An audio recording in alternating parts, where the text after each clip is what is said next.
ऐसा फौरन जल्दी से आओ, तुम्हें दिखने भी है बारिश अचानक शुरू हो गई है। चीजें उठाओ सब सारी, सब जल्दी से उठाओ। क्या बात है बेटा, अब क्या हो गया? मैं बहुत डिस्टर्ब हूँ, मुझे बहुत बेचैनी हो रही है यहाँ पर।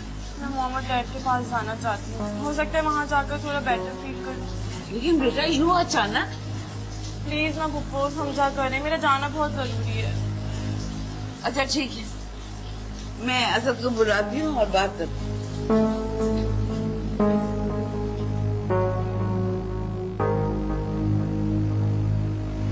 ये सब क्या है? मैं कोई उसका गुलाम हूँ तो पहले उसे छोड़ने जाऊं फिर लेने आऊं? तुम गुलाम नहीं, उसके शौहर हो और ये तुम्हारा काम है। वो तो इतनी काबिल लड़की है कि अकेली जा भी सकती है और वापस भी आ सकती है। लेकिन जब वो अकेली वापस आएगी तो गांव वाले तुम्हारे नाम पर बातें करेंगे कि शहर की बीवी को खुली छूट दे रखी है। हमें, मैंने आपकी रजामंदी से शादी तो कर ली है, लेकिन आपने मुझे बहुत बुरी तरह कैद में रखा।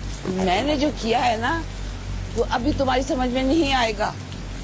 अब ज्यादा बातें ना करो, जल्दी से तैयारी करो और फौरन आज उसको उसके माँ बाप के पास छोड़ो, कम से कम 6 दिन के लिए, ताकि उसके सर पे से भूत उतरे जो तुमने सवाल किया हुआ है। देख, उस डाइन से अगर बात ही करनी।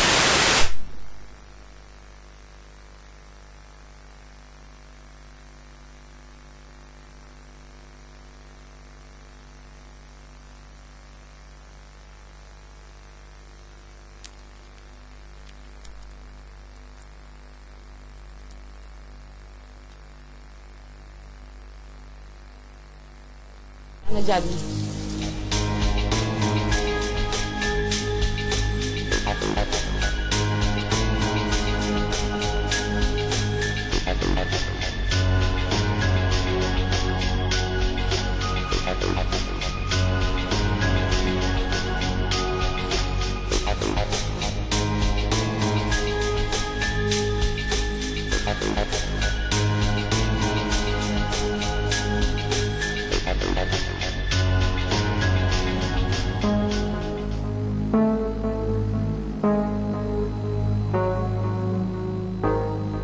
इरम बेटा, जल्दी से तैयारी कर लो, असद तुम्हें ले जाने के लिए तैयार है। और बेटा वहाँ जाके इदरीस को मेरा बहुत सलाम। जी फुप्पो। अब बेटा जल्दी से तैयारी करो, जल्दी से।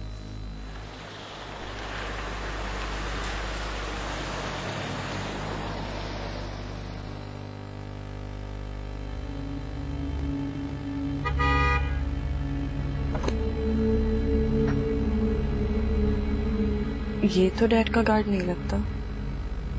डैड ने क्या घर का गार्ड चेंज कर दिया? पता नहीं। जी साहब, किससे मिलना है आपको? ये मेरे डैड का घर है, दरवाजा खोलो। डैड का घर? हमारे साहब की तो कोई बेटी नहीं है। तुम नए हो क्या?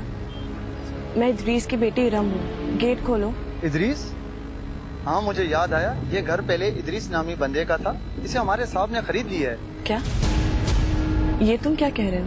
मैं सही कह रहा हूँ मैडम, ये घर अब उनका नहीं है, आप और कहीं जाकर पूछें। असद, आप गाड़ी उस तरफ पार्क कर ले, मैं फोन करके पूछती हूँ आखिर मामला क्या है।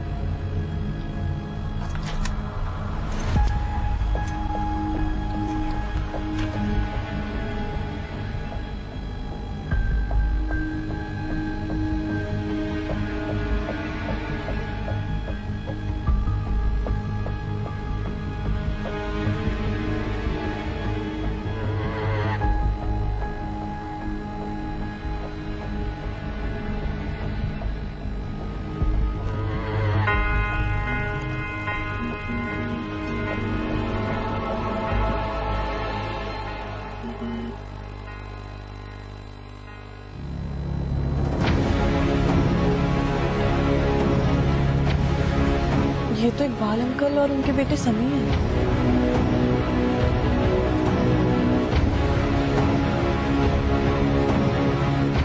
ये यहाँ क्या कर रहे हैं? हेलो, होल्ड करो होल्ड करो, होल्ड करो।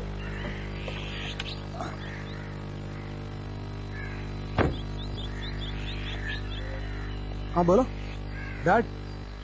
ठीक है कब? नहीं मेरी बात सुनो। आर यू श्योर ऐसा ही हुआ? कंफर्म? ठीक है मैं तुम्हें बाद में कॉल करता हूँ। ओके। किसका फोन? एडवोकेट नदीम का फोन था डैड। एक बैड न्यूज़ है। एडवोकेट अशफाक ने इदरीस अंकल का केस उठा लिया और वो केस रीओपन करने के लिए उसने आज कोर्ट में अपील भी दाखिल कर दी। अच्छा, अब क्या होगा डैड? कुछ नहीं होगा। अभी तो अपील दाखिल हुई है, एक्सेप्ट नहीं हुई। मुकदमा चलना तो दूर की बात है, मैं इस अपील को एक्सेप्ट नहीं होने दूंगा। Don't worry. चलिए सर, इकबाल अंकल से मिलकर पूछते हैं।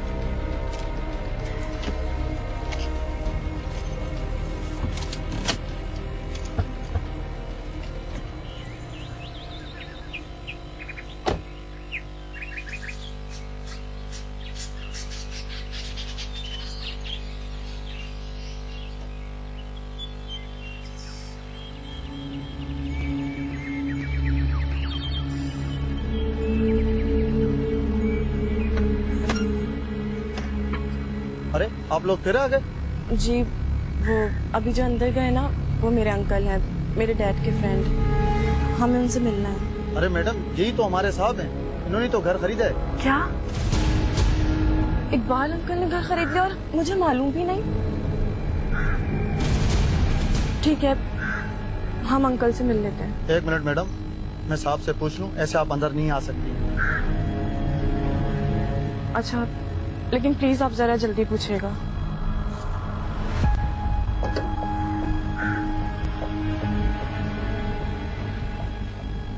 साहब। अब बोलो। साहब एक मैडम और एक साहब आपसे मिलने के लिए बाहर आए हैं। मैडम अपने आप को इदरीस की बेटी बता रही हैं, तो आपसे मिलना चाहती हूँ। ये इदरीस की बेटी क्यों आई? यानी डैड क्यों आई है? बहरहाल मैं इनमें से किसी को भी अब मुंह नहीं लगाना चाहता। सुनो, उन्हें जाके मना कर और किसी को अंदर मत आने देना। ठीक है सर।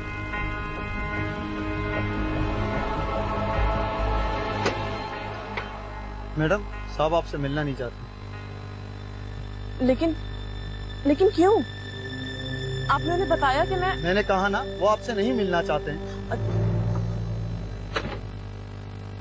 असद ये क्या हो रहा है? अंकल तो हमारा नाम सुनते ही हमसे मिलने आते थे। आज वो डैड के घर में और वो हमसे नहीं मिलना चाहते? ऐसा कैसे हो सकता है?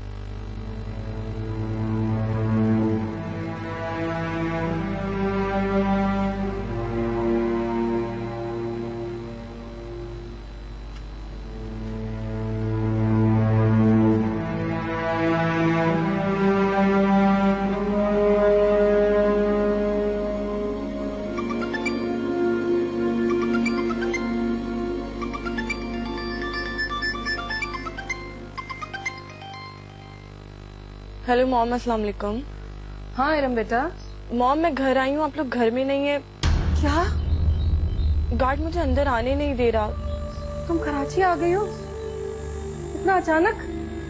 बेटा मैंने तुम्हें मना किया था कि। लेकिन मॉम ये चक्कर क्या है? आप लोग घर में क्यों नहीं है? और ये गार्ड कह रहा है कि डैड ने घर बेच दिया है। मॉम मैंने अभी बाल अंकल को अंदर जाते हुए देखा। वो मुझसे मिलना नहीं चाहते। ये मामला क्या है, मुझे कुछ समझ नहीं आ रहा। बेटा कोई मामला नहीं है, बस तुम वहाँ से फौरन निकलो। तुम मेरे पास आ जाओ, मैं समझाती हूँ तुम्हें। लेकिन आप लोग हैं कहाँ मॉम? हम कहाँ?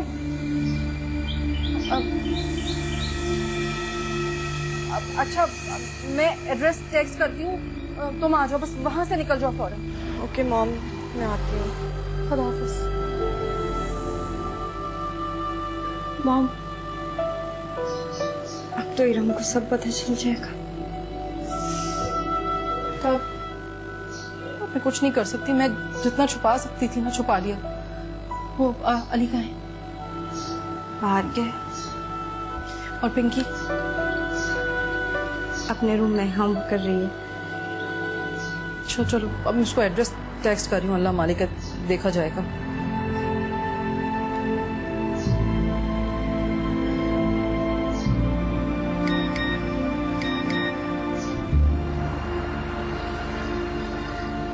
चलिए।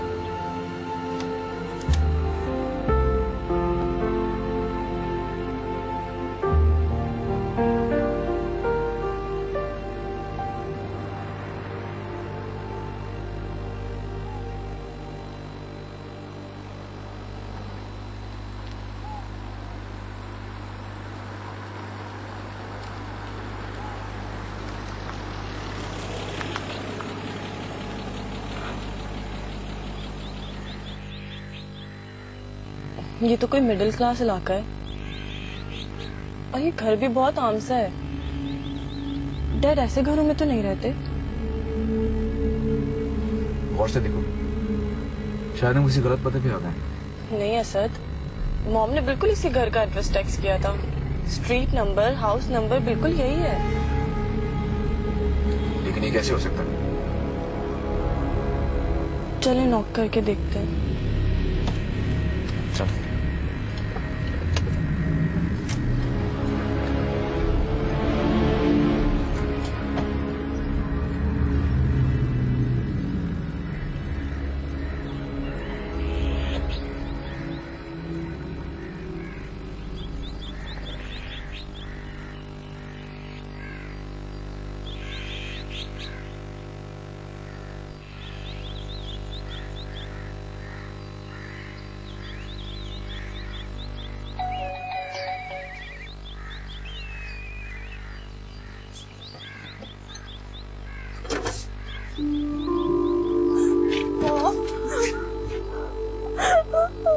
मॉम ये सब क्या है मॉम? आप लोगों ने मुझे कुछ बताया क्यों नहीं?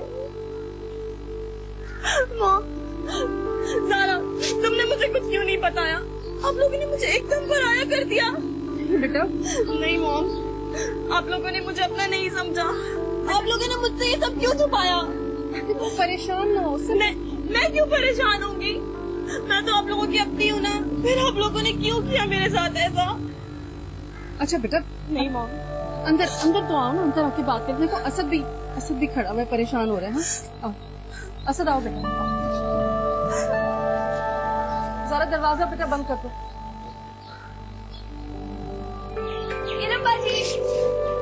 कैसी हो? असद आओ ना।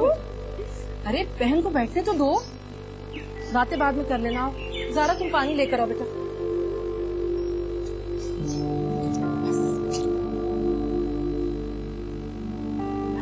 पिंकी, मैं तुम्हारी बातों को बहुत मिस करती थी।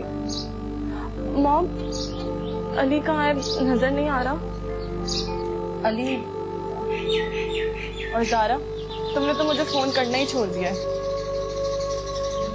मॉम, डैड कैसे हैं? बेटा वो तुम्हारे डैड। मॉम, ये सब कैसे हुआ? हमारा घर कैसे सेल हो गया?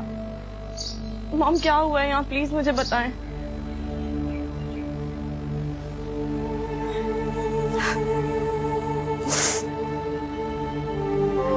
बेटा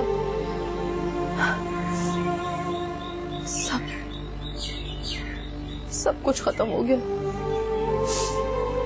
सब खत्म हो गया। हमारा घर हमारे हाथों से जा चुका है। हम रोड पर आ गए। तुम्हारे डैड की कंपनी भी खत्म हो गई है और तुम्हारे डैड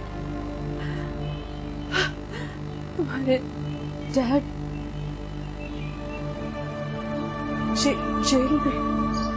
डैड जेल में है? मॉम, आप मुझसे मजाक कर रही हैं ना? नहीं बेटा, इतनी बड़ी बात में मजाक नहीं कैसे कह सकती हूँ। मॉम, ऐसा नहीं हो सकता। मॉम, डैड जेल नहीं जा सकते। मॉम, प्लीज मुझे बताएं यहाँ पर क्या हुआ। मॉम, ऐसा नहीं हो सकता। मेरे अम्मा जी प्लीज चुप हो जाए। बेटा बस और काबू रखो प्लीज। बहुत तकलीफों से गुजरे हैं हम, तुम्हें इस तरह नहीं देख सकते। अच्छा तुम अंदर आओ, तुम्हें सब बताती हूँ।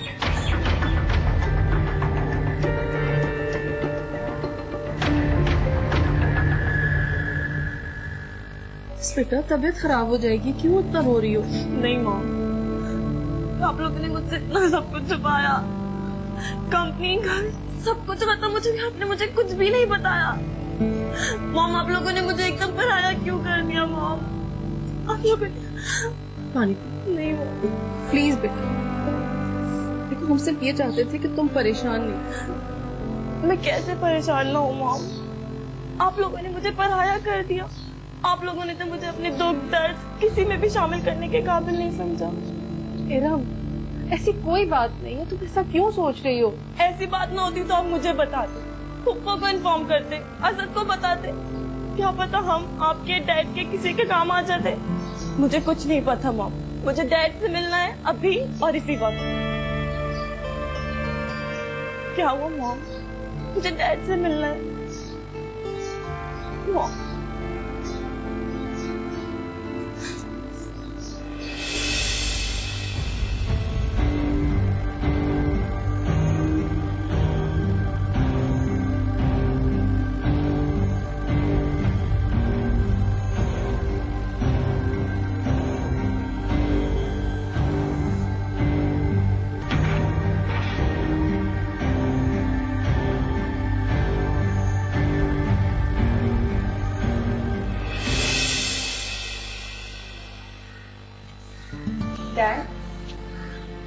दीदी आप आ जाए, 2 आदमी को मिलने की इजाजत है, आप आ जाए,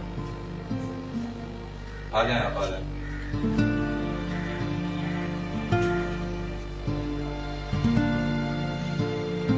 डैड, डैड, डैड, डैड की जगह आप जैसे लोगों के लिए नहीं है। डैड, डैड की जगह आपके लिए नहीं है। संभालो खुद को, मेरा पीछा संभालो। तुम्हारे डैड पे भी एक मुश्किल वक्त है ना, ठीक हो जाएगा सब। डैड, मैं घर गई थी, वहाँ मैंने एक बाल अंकल को देखा। उन्होंने आपके साथ बहुत बुरा किया है डैड, बहुत बुरा। मुझे पता चल चुका है बेटा, ये जो हवस परस्त इंसान होते हैं ना,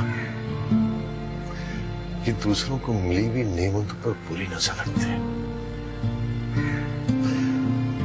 वक्ती तौर पर उन्हें हासिल करके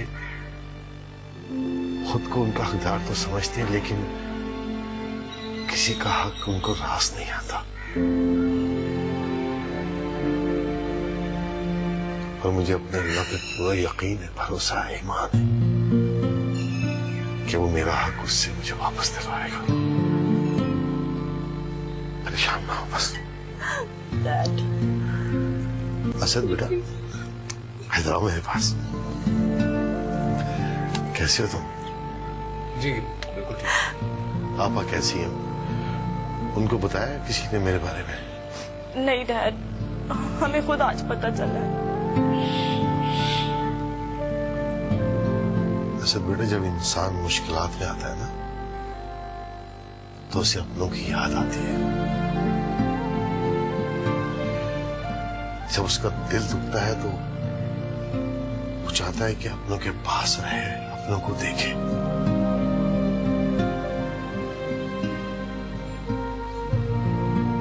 आपा मेरी बड़ी बहन नहीं, मेरी माँ की तरह है।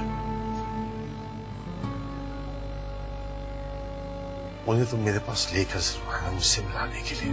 जी डैड, हम उन्हें आपके पास लेकर आएंगे, आप टेंशन नहीं लीजिएगा। उन्हें जैसे ही पता चलेगा वो खुद आपके पास आएंगी। डैड,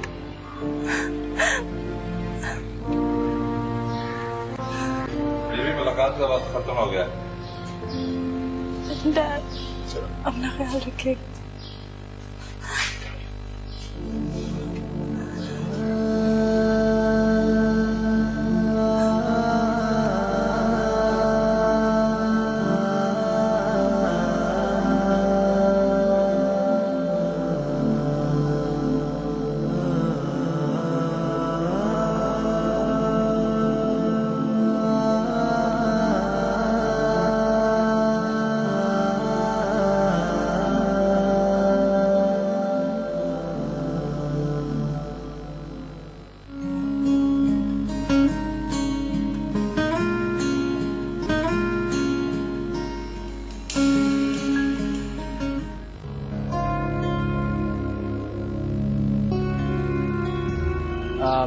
नुमानी, मैं अब चलता हूँ। असद भाई, खाना तैयार है। हाँ असद बेटा, खाना खाकर जाना। आई एम सॉरी, हम अपनी परेशानियों में तुमसे ठीक तरीके से बात भी नहीं कर पाए। नहीं, वो मैं बस इरम को 4-6 दिनों के लिए छोड़ने के लिए आया था। मुझे देर हो रही है, रात तक पहुंचना है। आप पप्पू को लेने जा रहे हैं ना? आपको याद है ना डैड ने पप्पू को लाने का कहा था? आप उन्हें कल तक जरूर ले आइएगा। हाँ याद है।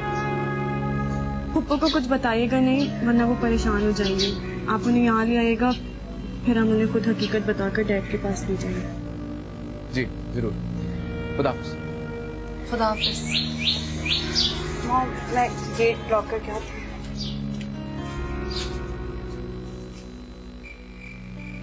सही से निकालो बेटा। ज़ारा, डैड के केस के लिए तो बहुत सारे पैसे खर्च होंगे। तुम लोगों ने जो कैलकुलेशन बताई है। पिंकी, कहाँ जा रही हो? खाना तो खाओ। नहीं मॉम, बस खा लिया। अब मैं होमवर्क करने जा रही हूँ।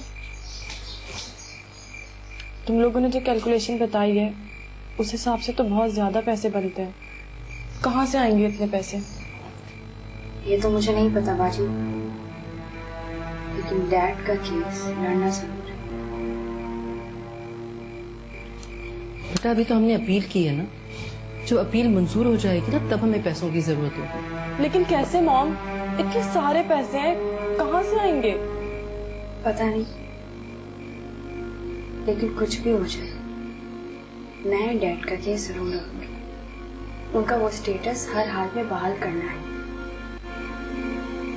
तुम्हें नहीं ज़ारा, अब हमें लड़ना है। मैं अब आप लोगों के साथ साथ हूँ। नहीं बेटा, तुम अपने घर की फिक्र करो, बस हमारे लिए दुआ करो कि सब ठीक हो जाए। मॉम, मेरे लिए डैड से बढ़कर कुछ भी नहीं है। मैं अब आप लोगों को अकेला नहीं छोड़ सकती। मैं यहीं रहूंगी आप लोगों के साथ, और अगर मुझे जॉब करनी पड़ी तो वो भी करूंगी। इरम, तुम शादीशुदा हो, तुम्हारा यहाँ रहना ठीक नहीं है। तुम अपने घर पे ध्यान दो बेटा। बस ये है कि तुम्हारी पप्पू और असद हमसे इन टच रहे। अरे याद आया मॉम, पप्पू के पास डैड के पैसे हैं, वो भी उधार। मैं आप लोगों को पप्पू से पैसे दिलवा सकती हूँ। क्या पता वो पैसे हमारे लिए कुछ काम आ जाए। अच्छा, अभी तुम खाना खाओ, देखते हैं फिर।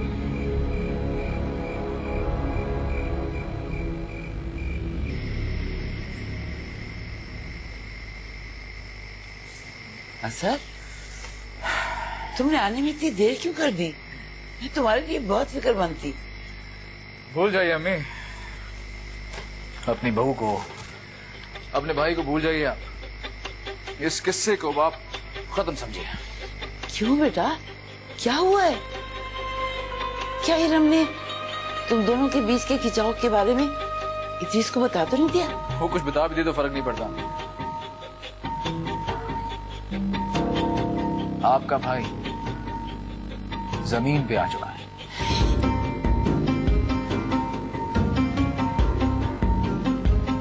उसकी दौलत उसके हाथ से जा चुकी है, उसका बिजनेस खत्म हो चुका है, और वो लोग घर से बेघर हो चुके हैं। बल्कि आपका भाई इद्रीस इस वक्त जेल में है। जेल में? ये क्या मजाक कर रहे हो असद? मुझे मजाक करने की आदत नहीं है अम्मी। मैं वही कह रहा हूं जो मैं खुद देख के आ रहा हूं। आप भी आस लगाना बंद कर दीजिए, क्योंकि जिसे आप सरमाया समझती थी, उस बैंक का दिवालिया निकल चुका है। क्या किस्सा है? ये सब क्या है? कुछ तो समझाओ मुझे। आपके जाने से क्या होगा? यही काफी है कि मैं देख के आ रहा हूं। बल्कि मैं मामू इद्रीस से खुद जेल में मिल के आ रहा हूं अभी। बल्कि वो चाहते हैं कि एक बार आप आके उनसे जेल में मिल लें।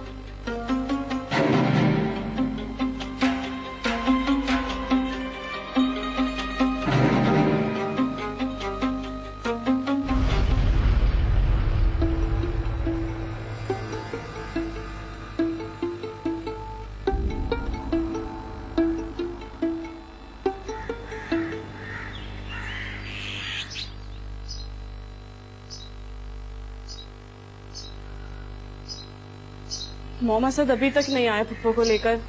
उन्हें तो अब तक पहुंच जाना चाहिए था। रास्ता भी तो इतना लंबा है, कुछ तो टाइम लगेगा ना। मॉम, मिटियारी इतना भी दूर नहीं कि इतना टाइम लग जाए। और अब तो शाम होने वाली है। डैड भी वहाँ पप्पू से मिलने के लिए बेचैन है। 1 मिनट में कॉल करती हूँ।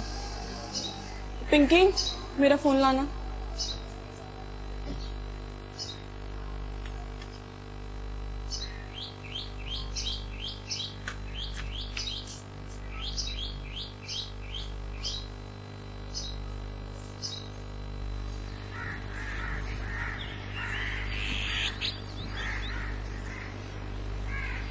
सुनो, मोमो से कहना मेरे लिए चाय बनाए।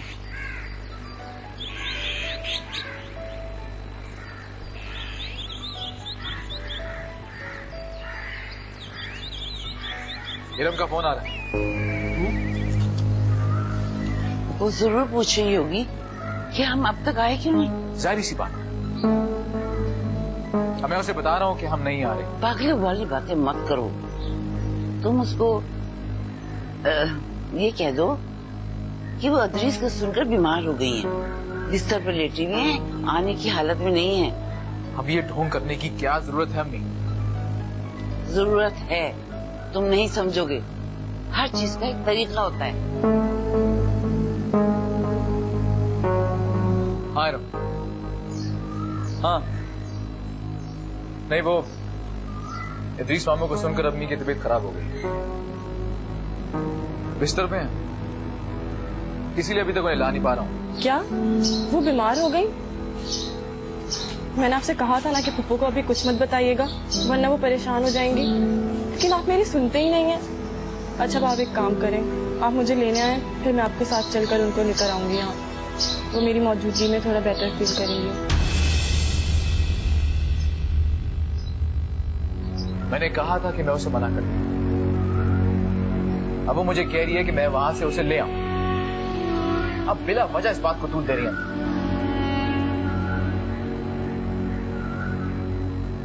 क्या हुआ? पप्पू बीमार हो गई है। मैंने असद से कहा है कि वो मुझे लेना है, फिर मैं उनके साथ जाकर पप्पू को यहाँ लेकर आऊंगी।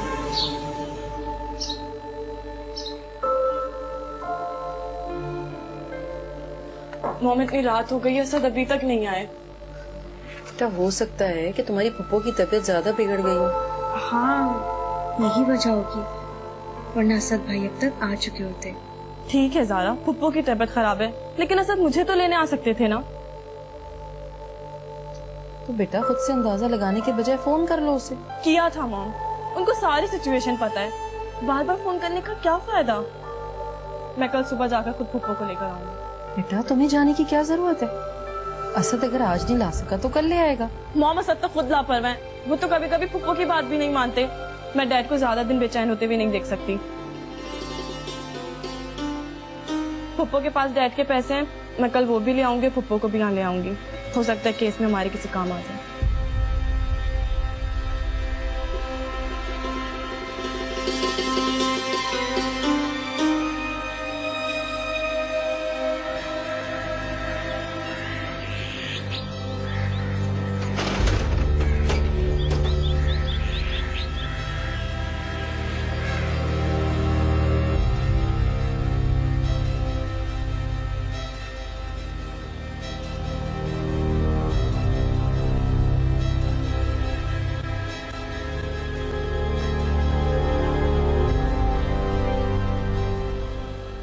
अरे बीबी जी आप इतनी जल्दी आ गई।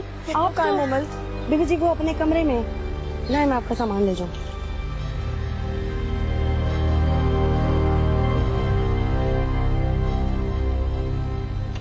असद, असद, असद, तुम्हारी बीवी तो खुद चली आई है। अब क्या करूं मैं? अच्छा 1 मिनट सोचने दो। शकूरन, चादर तो लेके आ।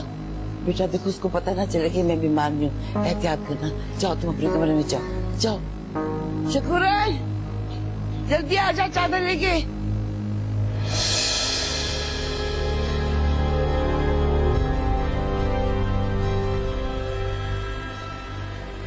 पप्पू, पप्पू,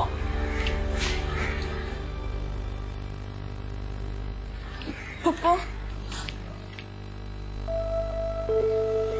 पप्पू।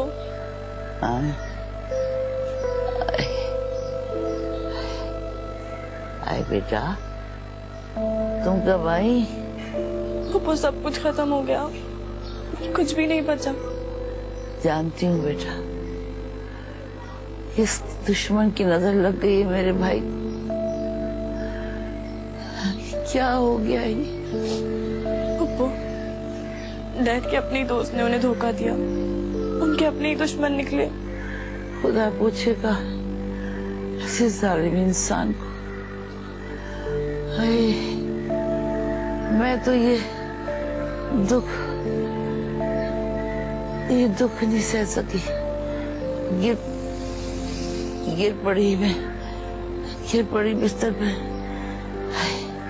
उठती हूँ तो सांस उखड़ जाता है। मेरे भाई के साथ ऐसा नहीं होना चाहिए था, ऐसा नहीं होना चाहिए था। मैं कहती हूँ असद को कि मुझे अदरीस के पास ले जाए, लेकिन वो कहता है रास्ते में तबीयत ना खराब हो जाए। अदरीस को जेल में देखकर मेरी तबीयत ज्यादा ना बिगड़ जाए। क्या करूँ मैं बेटा? नहीं पप्पू, अभी आपका आराम करना ज्यादा जरूरी है। आज नहीं तो हम कल चलेंगे। मैं आपके पास हूँ ना, मैं आपका ख्याल रखूंगी। पप्पू, पप्पू, मैं ठीक हूँ बेटा, ठीक हूँ। तुम जाके अपने कमरे में आराम करो।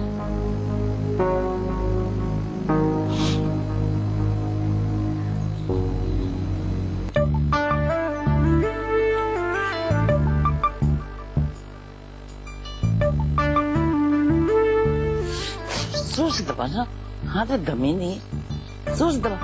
थक गई एक्टिंग कर करके।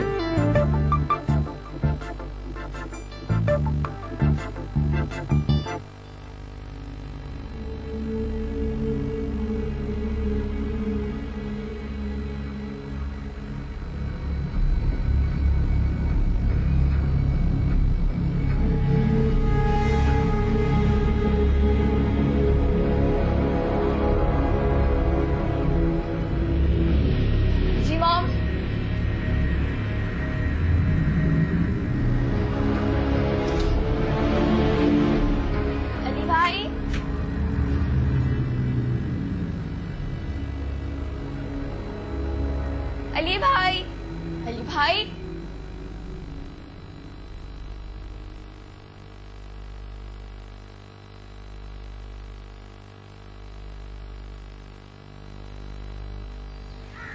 गेट के बाहर ना चेक करती।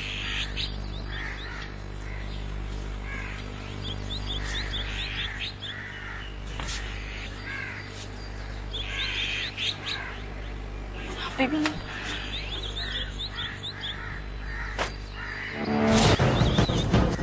अली भाई, अली भाई, अली भाई उठे ना प्लीज। अली भाई उठे, अली भाई। जारा बेटा खाना तैयार हो गया, आजो। अली और पिंकी कहाँ हैं? मॉम, मॉम, जारा आपी, मॉम, जारा आपी, कहाँ हो आप लोग? मॉम जल्दी चले अली, जल्दी। जारा, अली क्या हुआ? अली को कहाँ है? कहाँ है अली? अली, अली, अली क्या हुआ है? अली, अली भाई उठे। अली पिंकी पानी लेकर आओ। इसे क्या हो गया? ये बेहोश क्यों हो गया? अली, अली बेटा आंखें खोलो। अली आंखें खोलो। पिंकी जल्दी लाओ पानी। ये आया कैसे यहाँ पर? माँ को पता नहीं, स्लिप ना हो गया हो। अली, पिंकी पानी लाओ जल्दी।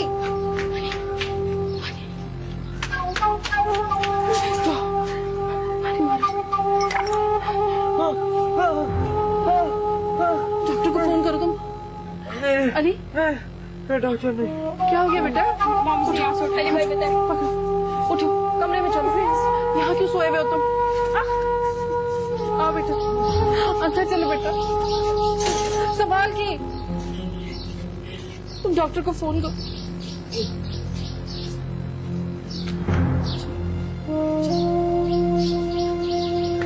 जिंदगी अजाब करके रख दी इस लड़के ने मेरी। पता नहीं कौन से गुनाहों की सजा है मेरी जो इसकी सूरत में मुझे मिल रही है। चलो आराम से।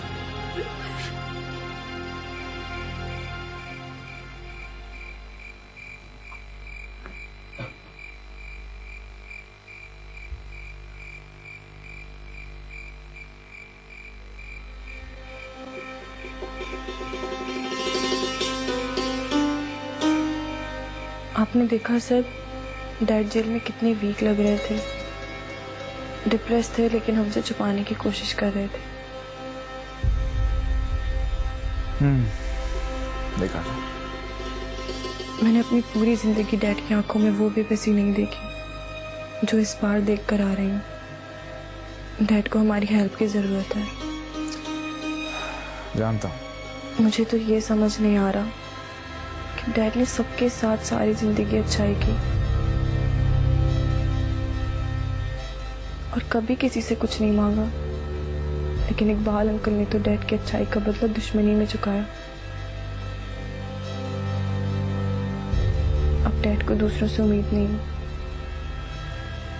हमें डैड के लिए कुछ करना होगा सर। आधी रात को इन बातों को लेकर बैठने का फायदा जो तुम मुसलसल कर रही हो।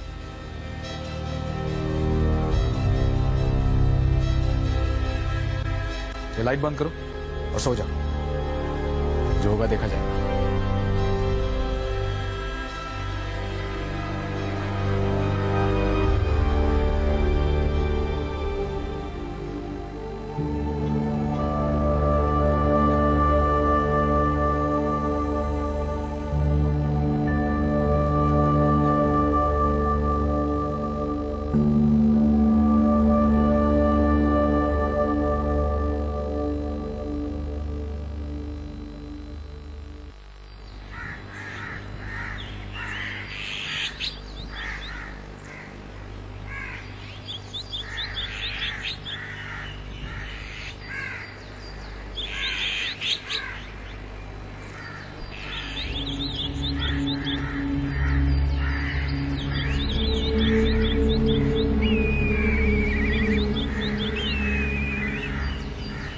मॉम नाश्ता ले आए जल्दी से। ला रही हूँ बेटा, 2 मिनट है जो। हाँ जी मॉम।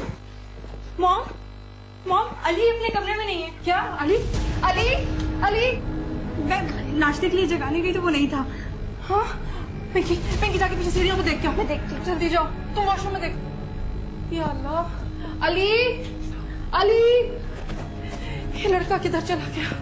ज़ारा नहीं मॉम, वॉशरूम में भी नहीं है। हाँ लेकिन सुबह सो रहा था वो अपने कमरे में। मैं बाहर देखती हूँ। मॉम मैंने आगे पीछे देखा है हर जगह, वो कहीं पे भी नहीं है और मेन गेट खुला हुआ है। हो सकता है वहाँ से चला गया हो। अरे ऐसे कैसे जा सकता है? मॉम बाकी चीजें, पैसे, ज्वेलरी, हाँ सब देख लें, कहीं पिंडा नहीं गया हो।